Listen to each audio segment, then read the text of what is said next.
Like she's a whore? WHORE, bath. It was so random. I wasn't expecting it. It was the funniest thing. I know it doesn't sound as funny when I'm telling it, but if you were actually there, I laughed so hard I had tears coming out of my eyes. Oh my god! Can I read the definition? So, turns out, I get a text later from my other coworker that I told a story to, and they said I just had to find out if this was real. And they Urban Dictionary'd it, and they sent me a picture of it. And now Aaron has pulled this up off of Urban Dictionary, and now he's going. Actually, I have a wicked. Yeah, let me just go to. He's going to tell you what it is. What exactly? Okay. What is a whore bath?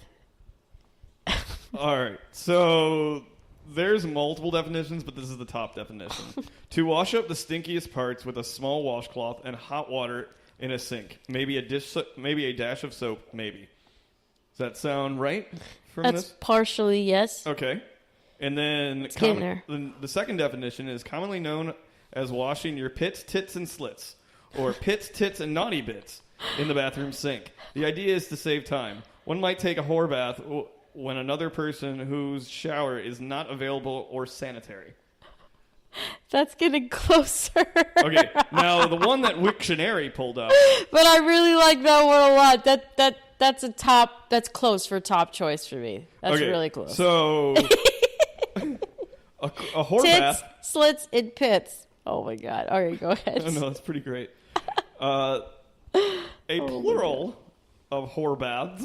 Oh boy! A quick sponge bath by hand using a wet washcloth or a pre-moistened towelette. Pre-moistened.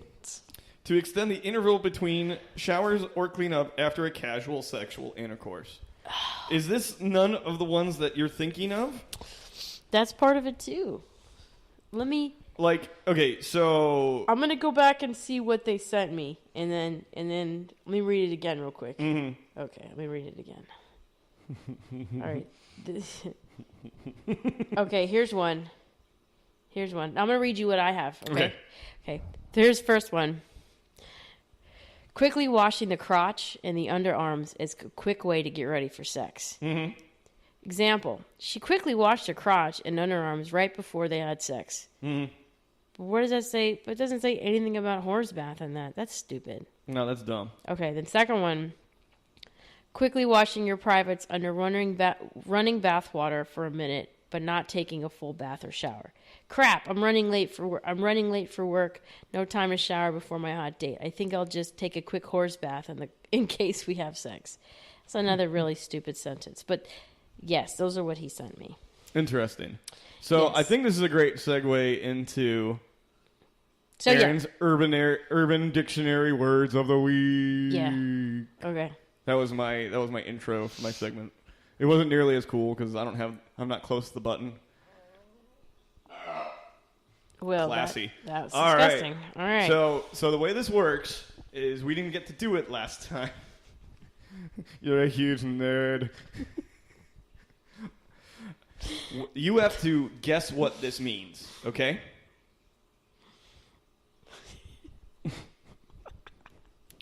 All right. I'll describe what's going on later. What do you think a Lipschitz is? You're asking me? Yes. A Lipschitz? Yes. Oh, God. I'm sorry, Mom. This is really gross. But a person is performing oral sex on someone's butthole, and they come away. It's kind of like the precursor to the Dirty Sanchez. Wow. Okay.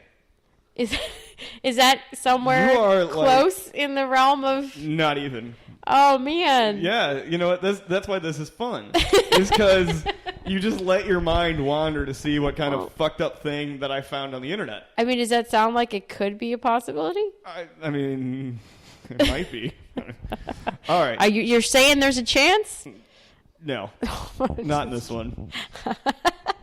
Okay, a Lipschitz. Pulling a Lipschitz is the act of taking a bath in a stranger's house without knowing them about it. Most commonly performed by a party where you don't really know the host. This way is probably a lot of loud music and distractions, and it will be easier to pull off. The term comes from Rugrats character Dr. Lipschitz. Drew Lipschitz. Who is supposed to be babysitting the kids, but instead runs himself a bath. Oh my God. That's the dumbest thing I've ever heard in my life. I thought it was funny because... Oh my God. The example. Person 1. Hey, was that party any good last night? He goes, nah. It was really lame, and I tried to pull a Lipschitz. But unfortunately, the girl whose house it was heard me run in the water and wasn't too happy about it. Oh, man, you'll get it next time. You'll get a Lipschitz. That's the dumbest thing I've ever heard. Okay. Now, my second word is more along the lines of what you just said. Boy. Okay. More rim jobs. All right. Munging. Monging. Munging. I'm the one that told you to look that up. Oh. All right. Well, let's use another word. Munging? I'll save that for... That's the one I told you to use last time. I gave you that word. That's right. That was me. All right. So, yeah, I took snapshots of those. That's the nastiest thing ever. Yes. We're not going to talk about that. Oh, my God. Without our other co-host. Because I want him to try to guess what that means. Oh, that shit was fucking hilarious. And I was like, oh, my God. This is terrible. This is just fucking awful. I had to read that definition out loud to a friend of mine the other night. And it was very uncomfortable reading it out loud. It's one thing to like hear it, but it's another thing to actually say it. Right. It's like it makes it just that much more horrible. Oh yeah.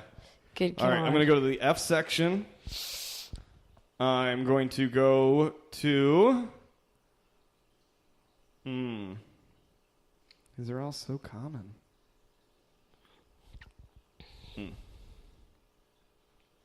Oh, that's not nearly as exciting as I thought it was going to be. No, still not cool. Did you listen to the episode with Chewbacca? Yes. Okay. I like that one. I did. That was pretty funny. Okay. Hopefully this is cool. Nope, that's lame as fuck. Oh, See, no. this is lame because I was so excited about munging. Well, what? Just say it. I don't want to now. Oh, my God. Is it because it didn't come from you directly? Is that why you don't want to say it? No, because I feel like it... Okay, Is it because I'm a woman? No. I'm just kidding. Oh, wow. That's way too much... Are we going to do this? Yeah, we're going to do this. I'm just looking for a... Oh, my God. Okay. Look up Fu Manchu. No. All right. Okay. Oh, okay. Flacophobia. What do you think that means? Flacophobia? Yes. F-K-O-F-F-A phobia. Oh, my God. I tell you what it sounds like. The fear of fucking off. But yeah. Actually, you just want me to read it? Because you pretty much nailed it on the head. Is that what it is? Okay. Stop that it. That feeling when you get standing awkwardly outside of a group of people, but not wanting to walk away because you feel too awkward. You know, like 4 band nerds are sitting there, and you're like kind of in the conversation, but you're not really. I represent that remark. Band kids. Poor kid. Must man. Have flacophobia. Band. Flacophobia. Going back to band, though. Oh, yeah. I didn't play the clarinet, though. I played the drums. I played the trumpet. Of course you did. You were typical. So did Brennan, probably. He played guitar. He probably played trumpet, too. Okay. But I was in band, and that school, that shooting had just happened, Stoneman Douglas, we used to compete against them every year in marching band competitions. Did you kick their asses? No, they were really good. Their school is humongous. It's like 3,000 kids there.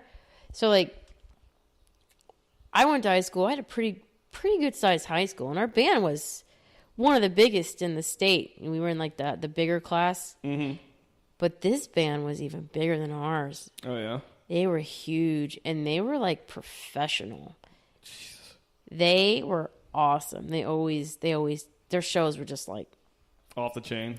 They were. No, they really were. They were awesome. They did this one crazy one when the the Star Wars prequels came out that I try to pretend never really happened. But the soundtracks for those were amazing because John Williams is the shit. But they did a halftime show for the Star Wars stuff, for like Duel of Fates and like the Gungan music. And it was so badass. And then the next year they did Gladiator. And then the next year they did Lord of the Rings. They just did these just awesome halftime shows. Yeah. Yeah, I just got a band. So maybe we should next week we should turn on, like, put up one of their videos or something. Band boner thinking about those halftime shows. But yeah, as soon as I saw it was at school, I was like, oh man, those were like our rivals for band geekness. I remember how I was doing this last week. What? Okay. You were doing what? Okay. So, we're going to do one more, and then we're going to call it a day. Okay. What do you think motting is? How do you spell it? M-O-T-T-I-N-G. Can I make up something just totally crazy? Yeah. All right. You take a jar full of Mott's applesauce and you pour it on the female breast area. You push the breast together and you have sex with the breast through the applesauce. So like a titty fuck with applesauce? Or apple juice? Yeah. That's your guess? Applesauce. Mott's applesauce. Okay.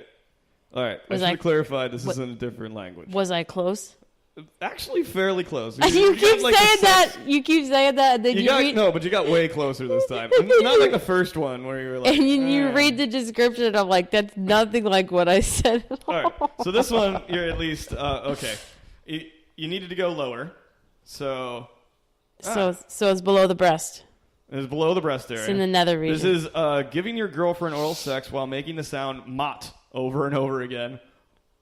What is up with all my electronic devices turning off on me and holding her flaps back? Mott. I can't yep. right now. Yep. So that ends Salty Goodness's Urban Dictionary Words of the Week. I'm going to find some foreign words next week and just have something completely off key and completely nutty. Are we okay? One thing before we close out. All right. I want to talk about this thing that we're doing with the movies. Okay, yes. Tell us about Gooba's movie review and what we're getting into. All right, so I have some pretty good cinematic experience in my life. All the crazy movies that I've watched. And there's really popular ones. There's not so popular ones. There's really campy ones.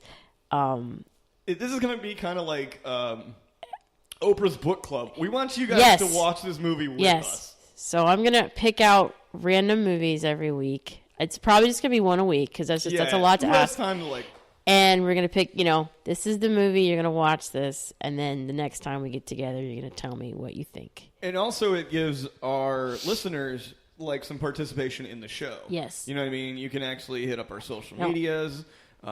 Most of these I've already seen, but there are going to be some that I've just kind of seen trailers of or read about, and I'm going to watch it too with you and experience it for the first time. Yeah.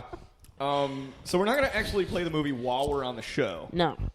We're going to do some dialogue maybe through and do some silly stuff while we're recording. Yeah. But essentially, it's just going to be a fun experience. Let the listeners engage with us. Let you guys have some commentary about stuff, and it's not always going to be serious. We need to lighten up. This country's got so much bullshit going on. We need to have Samurai Cop. Samurai Cop is the first assignment, by the way. Yep. You can find it on Amazon Prime. They have Samurai Cop 1. And then there's more than one Samurai Cop? Oh, yes. There is also Samurai Cop 2. And the best part about that is it's produced by, and it has Tommy Wiseau starring in it. Get the fuck out of town. No, I'm not getting the fuck out of town. So, no, Aaron. So, Tommy Wiseau is, in case you are living under a rock, this year. Tommy Wiseau. If you don't know who Tommy Wiseau